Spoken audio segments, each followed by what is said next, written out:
तो कहानी के शुरू में हमें पॉल नाम का एक लड़का दिखाया जाता है। उसका आज के दिन जॉब के लिए इंटरव्यू था, मगर न जाने क्यों जैसे ही वो उठता है उसके साथ सब कुछ गलत हो रहा था। कभी उसके कोई चीज गुम हो जाती है तो कभी उसका जूता फट गया था। उसे अपने साथ ये सब होता देखकर ऐसा लगता है कि जैसे उसे आज ही इंटरव्यू नहीं देना चाहिए, मगर फिर भी वो उस कैफे की लाइन में लग जाता है जहाँ पर उसका आज इंटरव्यू था। पर वहाँ पर लोगों की भीड़ जमा थी, बहुत से लोग लाइंस में लगे हुए थे। तभी यहाँ पर पॉल के पास एक आदमी आता है जो उससे कहता है कि मैंने तुम्हें पढ़ाया है, मैं तुम्हारा प्रोफेसर रह चुका हूँ, और दोबारा भी पॉल से मिलने की उम्मीद करता है। खैर इतना कहकर वो वहाँ से चला गया था। पॉल जब दोबारा इंटरव्यू के लिए लाइन में खड़ा होने आता है तो देखता है उधर अब रश बढ़ चुका था। एक डॉग उसके हाथ से स्कार्फ लेकर भाग जाता है। पॉल उस डॉग के पीछे भागता है, मगर वो डॉग एक गली में जाकर गायब हो गया था। तभी पॉल की नजर वहाँ पर एक दरवाजे पर पड़ती है जो खुला हुआ था। वहाँ पर बाहर नौकरी के लिए और इंटरव्यू के बारे में लिखा हुआ था। पॉल वो पढ़कर अंदर चला जाता है। अंदर जाने पर उसे सोफी नाम की एक लड़की मिलती है, वो भी जॉब इंटरव्यू के लिए आई हुई थी। पॉल उसके पास बैठकर बातें करने लगता है। तभी डेनिस नाम का एक आदमी आता है जो पॉल को इंटरव्यू देने के लिए अंदर बुला रहा था। पॉल ये सुनकर हैरान था कि अभी तो उसने इन्हें अपना नाम भी नहीं बताया, तो इन लोगों को उसके नाम के बारे में कैसे पता। खैर फिर भी पॉल अंदर चला जाता है जहाँ पर उस कंपनी के सभी हेड मेंबर्स बैठे हुए थे। उस कंपनी का मालिक जिसका नाम वेल्स होता है वो पॉल से पूछता है कि आखिर तुम यहाँ पर इंटरव्यू देने कैसे पहुँचे। पॉल उन्हें अब अपनी सारी कहानी के बारे में बताता है। कहता है कि जब मैं सुबह उठा तब से मेरे साथ सब कुछ गलत हो रहा है। आते हुए मेरी बस छूट गई, फिर जिसके बाद मुझे जिस कैफे में इंटरव्यू देने जाना था उधर बहुत रश था। मैं जब लाइन में खड़ा हुआ तो एक डॉग मेरा स्कार्फ लेकर इस तरफ भाग गया। मैंने फिर एक दरवाजा देखा और मैं नहीं जानता था कि इधर कोई कंपनी है। बात करते हुए बार बार पॉल एक दीवार को देख रहा था। वेल्स पूछता है तुम बार बार उधर क्या देख रहे हो। वो कहता है सामने जो दीवार है मुझे लगता है कि वो लंदन का नक्शा है, जो कि थोड़ा अजीब है। ये सुनकर बाकी के जितने भी लोग उधर बैठे हुए थे सभी हैरान हो जाते हैं। फिर जिसके बाद वही आदमी डेनिस आता है जो पॉल को अंदर बुला कर गया था। वो पॉल से कहता है अब तुम यहाँ से जा सकते हो। पॉल भी बेचारा समझ गया था कि इतनी बड़ी कंपनी में भला उसे नौकरी कौन देगा। पॉल उसी दरवाजे से बाहर आ गया था जहाँ पर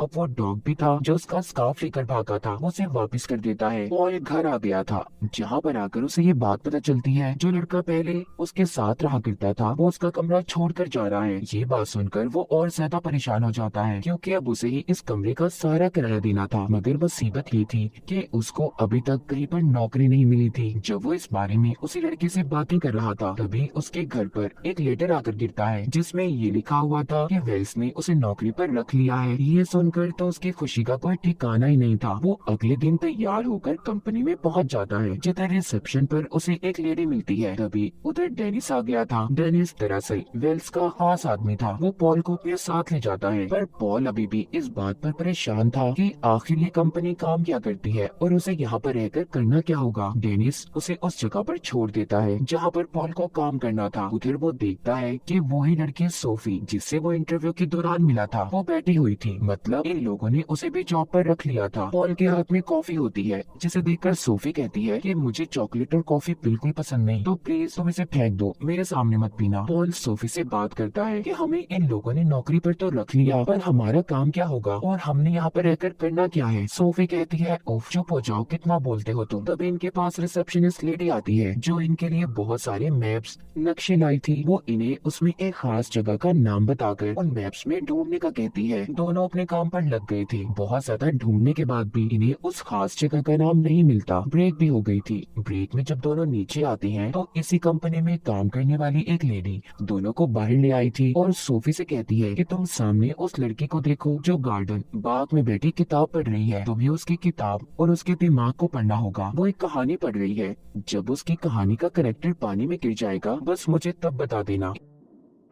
इस पर सोफी कहती है भला मैं इतनी दूर से उस लड़के की किताब को कैसे पढ़ सकती हूँ। वो लेडी सोफी को कहती है मेरा यकीन करो तुम कर सकती हो। जिसके बाद खुद वो लेडी उसे गार्डन में जाकर बैठ जाती है। कुछ देर के बाद उसे गार्डन में लगे फाउंटेन फुआरे के पास एक लड़का आकर बैठता है। उधर सोफी दूर खड़ी उस लड़की के दिमाग और किताब को बहुत अच्छे से पढ़ लेती है। जैसे ही उसका कैरेक्टर पानी में गिरता है सोफी ये बात उसी लेडी को बता देती है। तभी वो लेडी उस लड़के को पानी में गिरा देती है जो फाउंटेन के पास बैठा हुआ था। था। फिर वही लड़की आकर उस लड़के की मदद करती है जो किताब पढ़ रही थी। इन पर उन दोनों लड़का लड़की की बहुत अच्छी दोस्ती हो जाती है। अब वो लेडी सोफी के पास आती है और बताती है कि मैं इस कंपनी में कोइंसिडेंस डिपार्टमेंट में काम करती हूँ, जहाँ पर सारे काम ऐसे करवाए जाते हैं कि जैसे कोई इत्तेफाक हुआ हो, अचानक से हो जाए कोई काम और उन लड़का लड़की को भी यही लगेगा कि वो लोग इत्तेफाक से मिले हैं। पर उस लड़के के डैड ने हमें उस लड़के से मिलवाने के लिए बहुत सारे पैसे दिए थे। हमारी कंपनी ऐसे ही काम करती है और सोफी तुम दिमाग को पढ़ सकती हो, इसीलिए तुम्हें इस कंपनी में रखा गया है, तुम मेरे ही डिपार्टमेंट में काम करोगी। वो सोफी को अपने साथ ले जाती है। दरअसल ये कंपनी एक जादुई कंपनी थी जहाँ पर इंसानों के साथ साथ गॉब्लिन, इंसानों की तरह दिखने वाले मॉन्स्टर और विचेस, जादूगरनियां भी काम किया करती थी। और यहाँ से वापस अपनी जगह पर चला जाता है। वो फिर से नक्शे में उस खास जगह को ढूंढने लगा था, मगर अब भी वो उसे कहीं नजर नहीं आती।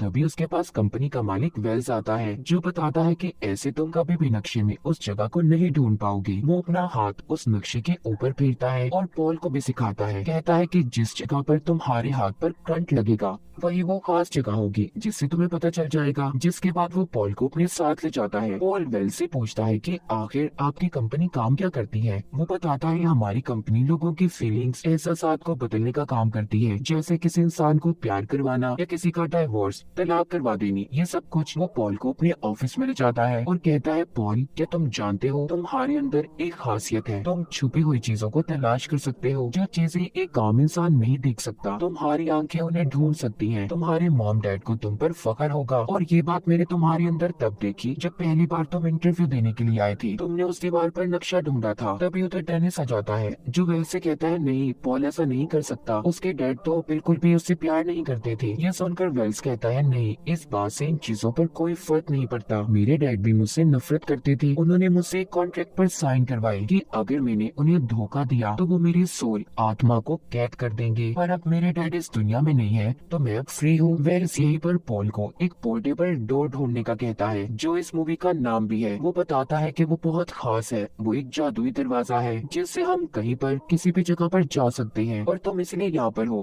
ताकि तुम उस दरवाजे को ढूंढ सको। मैं उस पोर्टेबल डोर को नहीं ढूंढ सकता जो इसे बिल्डिंग में छुपा है, मगर इस बारे में किसी को कभी कुछ मत बताना। पॉल अब उस दरवाजे को बिल्डिंग में हर जगह पर ढूंढने लगता है। तभी उसके पास इसी कंपनी की एक लेडी आती है जो असल में विच, जादूगरनी थी। उसके बाल हवा में उड़ रहे थे। वो पॉल से आकर पूछती है कि तुम्हें वेल्स ने कुछ ढूंढने का कहा है, मगर जैसे कि वेल्स ने कहा था इस बारे में किसी को कुछ मत बताना, तो पॉल उसे कुछ नहीं बताता और चला जाता है। वो जब रात को अपने घर पर सो रहा था तो उसके पास वेल्स की कंपनी का ही एक आदमी आता है। वो भी यही पूछ रहा था कि वेल्स ने तुम्हें क्या ढूंढने का कहा है, जो पॉल उसे भी बताने से इनकार कर देता है। तो इस वजह से वो आदमी पॉल के पाँव को तोड़ देता है और उसके कान लंबे लंबे कर देता है। तभी पॉल उससे कहता है कि प्लीज ऐसा नहीं करो, अच्छा मैं बताता हूँ, मुझे एक डोर, दरवाजा ढूंढना है। ये सुनकर वो आदमी चला गया था। पॉल की आंख खुलती है, उधर कोई भी नहीं था। उसे लगता है कि शायद वो सिर्फ उसका एक सपना था, मगर वो आदमी हकीकत में पॉल के पास आया था। अगले दिन पॉल दोबारा से कंपनी में जाकर उसी पोर्टेबल डोर को ढूंढने लगता है। वो उस दरवाजे को ढूंढते ढूंढते कंपनी की बेसमेंट में आ गया था। तभी उसके पीछे डेनिस भी आ जाता है जो उसे कहता है कि तुम यहाँ पर क्या कर रहे हो, यहाँ से चले जाओ और आइंदा यहाँ पर कभी मत आना।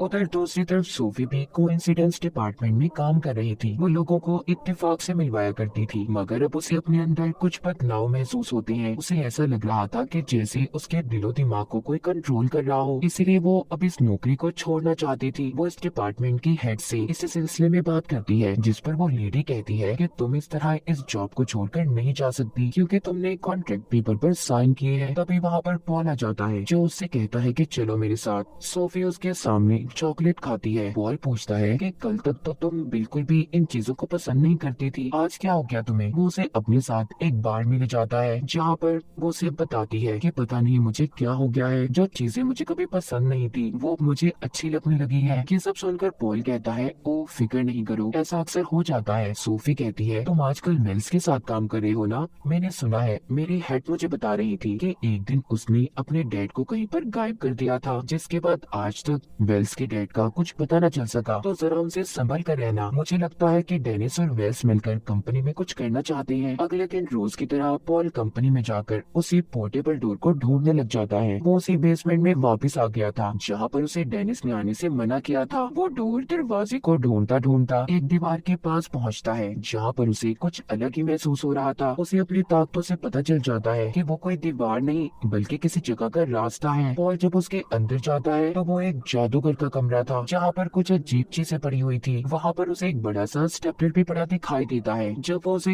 हाथ लगाता है तो उसे अपनी ताकत, अपनी पावर से पता चलता है कि वो एक गॉब्लिन था। पॉल अपनी ताकत का इस्तेमाल करके उस पोर्टेबल डोर को भी ढूंढ लेता है जो उसे वेल्स ने ढूंढने के लिए कहा था। अब वो उस पोर्टेबल डोर जादुई दरवाजे की मदद से वापस कंपनी में आ जाता है। वो दरवाजा एक टॉवल तौलिए में बदल गया था। वो कंपनी में आकर चुप कर वेल्स की बातें सुनता है जहाँ पर वो सबको बता रहा था कि वो अपने ऑफिस के लोगों पर एक्सपेरिमेंट तजुर्बा कर रहा है। वो उन लोगों की पसंद नापसंद, उनकी फीलिंग्स, एहसासात और उनकी हर चीज को बदल देगा, जिसके बाद वो उन लोगों को अपने मुताबिक चला सकता है। और उसके इस एक्सपेरिमेंट का पहला शिकार सोफी थी क्योंकि उसने जो कॉन्ट्रैक्ट पेपर साइन किए थे वो इसी चीज के बारे में थे और यही वजह थी कि सोफी को अपने अंदर बदलाव नजर आ रहे थे। ये सब सुनकर पॉल यहाँ से भागने लगता है जब वो उस दरवाजे को खोलने की कोशिश करता है, मगर अब वो टॉवल तौलिया दरवाजे में नहीं बदल रहा था। तभी पॉल उस तौलिए पर लिखी कुछ बातों को पढ़ता है जिस पर लिखा था कि डोर दरवाजे को खोलने के लिए तुम्हें 3 बार नॉक नॉक बोलना होगा और फिर उस जगह का नाम लेना है जहाँ पर तुम्हें जाना है। अब पॉल 3 बार नॉक नॉक बोलकर सुपरमार्केट का नाम लेता है जिससे कि वो सुपरमार्केट के फ्रिज में पहुँच गया था। फिर वो सोफी के पास जाता है और उसे सारी सच्चाई बताता है कि वेल्स तुम पर एक्सपेरिमेंट तजुर्बा कर रहा है और उसे उस पोर्टेबल डोर के बारे में भी। सोफी उस जादुई दरवाजे के बारे में सुनकर खुश होती है। वो सब कुछ अपने बारे में भूल गई थी। वो पॉल से कहती है कि इस दरवाजे की मदद से तो हम कहीं पर भी जा सकते हैं। चलो ना पॉल, सब कुछ भूलकर दुनिया घूम कर आते हैं। सोफी और पॉल पहले तो पिरामिड जाते हैं, फिर बर्फीले इलाकों में, तो कभी पहाड़ी और फिर समंदर के किनारे। उन्हें दुनिया घूमकर बहुत मजा आ रहा था। समंदर के किनारे बैठा पॉल सोफी से पूछता है, क्या तुमने किसी कॉन्ट्रैक्ट पेपर्स पर साइन किए थे? वो जवाब देती है कि हाँ, वो तो एक ट्रेनिंग प्रोग्राम था, पर अब मुझे लगता है कि शायद उसी वजह से मेरे साथ ये सब कुछ अजीब हो रहा है।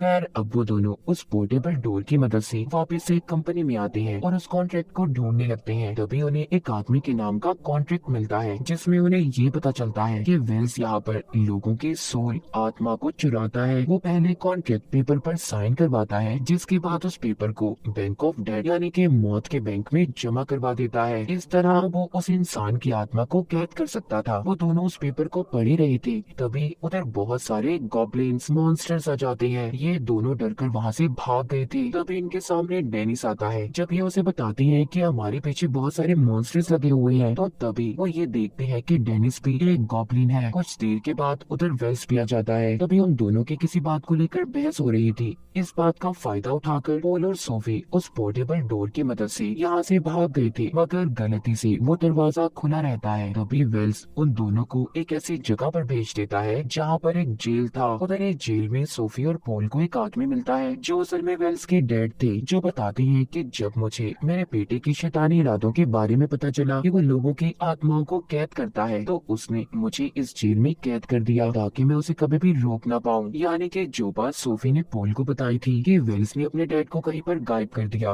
वो बात सच थी। आगे वो बताते हैं कि यहाँ से मुझे आज तक बाहर जाने का रास्ता नहीं मिल सका, जिस पर पॉल कहता है कि आपके पास तो उसका कॉन्ट्रैक्ट था, तो आपने अपने बेटे की आत्मा को कैद क्यों नहीं किया? वो बताते हैं कि इससे पहले मैं उस कॉन्ट्रैक्ट को बैंक ऑफ डेड में जमा करता, उसने मुझे यहाँ पर कैद कर दिया। पॉल को यहाँ से निकलना था। वो किसी तरह अपनी ताकत का इस्तेमाल करके यहाँ से बाहर जाने का दरवाजा ढूंढ लेता है। वो कंपनी में वापस आ गए थे। उनके साथ वेल्स के डैड भी थे। कंपनी के अंदर आकर वेल्स के डैड पॉल और सोफी को उसके कॉन्ट्रैक्ट के पेपर्स देते हैं ताकि वो उसे बैंक ऑफ डेड में जमा करवा दें, और खुद वेल्स के पास आ गए थे। वेल्स अपने डैड को देखकर काफी हैरान था कि वो इतने सालों बाद आजाद कैसे हो गए। पॉल और सोफी सोफी जब बैंक ऑफ डेथ में जा रहे थे तो तभी उन पर बहुत सारे गॉब्लिन मॉन्स्टर्स हमला कर देते हैं। वेल्स के डैड जल्दी से रिसेप्शनिस्ट लेडी से स्टेपलर लाने का कहते हैं। दरअसल ये वही स्टेपलर था जो पॉल ने जादू करके कमरे में देखा था। वो कमरा किसी और का नहीं बल्कि वेल्स का ही था। वेल्स के डैड जब उस रिसेप्शनिस्ट लेडी को वो स्टेपलर हवा में उड़ाने का कहते हैं। जैसे ही वो ऐसा करती है वेल्स के डैड अपने जादू से उस स्टेपलर में कैद गॉब्लिन को आजाद कर देते हैं जो सभी गॉब्लिन्स का लीडर था। वो वहाँ पर सभी अपने साथियों को पॉल और सोफी से दूर जाने का कहता है। असल में गॉब्लिन्स का लीडर रिसेप्शनिस्ट लेडी का हस्बैंड था। डेनिस इन दोनों का बेटा था, मतलब कि वो भी गॉब्लिन ही था। दूसरी तरफ वेल्स अपनी ताकतों से अपने डैड को कैद कर लेता है। तभी वहाँ पर कंपनी के बाकी लोग भी आ गए थे जो वेल्स को समझा रहे थे कि ऐसा मत करो, मगर वो यहाँ पर पॉल से कहता है कि अगर तुमने मेरे कॉन्ट्रैक्ट को वापस ना किया तो मैं सोफी को मार दूंगा। पॉल क्योंकि सोफी से प्यार करता था वो उसकी जान बचाने के लिए वेल्स को वो कॉन्ट्रैक्ट के पेपर्स देने ही वाला था। तभी सोफी इशारों से पॉल से बात करती है, कहती है कि जेल से आने का कोई दरवाजा नहीं था पॉल, तुमने अपनी पावर्स ताकत का इस्तेमाल करके आने के दरवाजे को बनाया और अब भी तुम अपनी ताकत इस्तेमाल करके दरवाजा बना सकते हो। तभी पॉल सोफी की बात मानकर अपनी ताकत का इस्तेमाल करता है। उसने वहाँ पर बहुत से दरवाजे बना लिए थे। तभी वो बैंक ऑफ डेथ के दरवाजे को ढूंढकर उसमें चला जाता है और वहाँ की रिसेप्शनिस्ट लेडी को वेल्स का कॉन्ट्रैक्ट जमा करवा देता है। ऐसा करते ही वेल्स की सारी ताकतें खत्म हो गई थी। उसके डैड उसे उसी जगह पर कैद कर देते हैं जहाँ पर वेल्स ने अपने डैड को कैद किया था। पॉल बैंक ऑफ डेथ से वापस आ गया था। सोफी ये देखकर उसे गले लगा लेती है। वो बहुत खुश थी कि उसने उसकी जान को बचाया। वो सोफी को उसका कॉन्ट्रैक्ट वापस करता है। वेल्स के डैड ने अपनी कंपनी में दोबारा अपनी सीट लेनी थी। वो पॉल और सोफी को भी अब अपनी कंपनी में रख लेते हैं और एक ऊंची पोस्ट देते हैं। पॉल सोफी से पूछता है, क्या तुम मुझे पसंद करती हो? सोफी ने भी हाँ में जवाब दिया था और इसी हैप्पी एंडिंग को दिखाते हुए इस फिल्म की कहानी यहीं पर खत्म हो जाती है।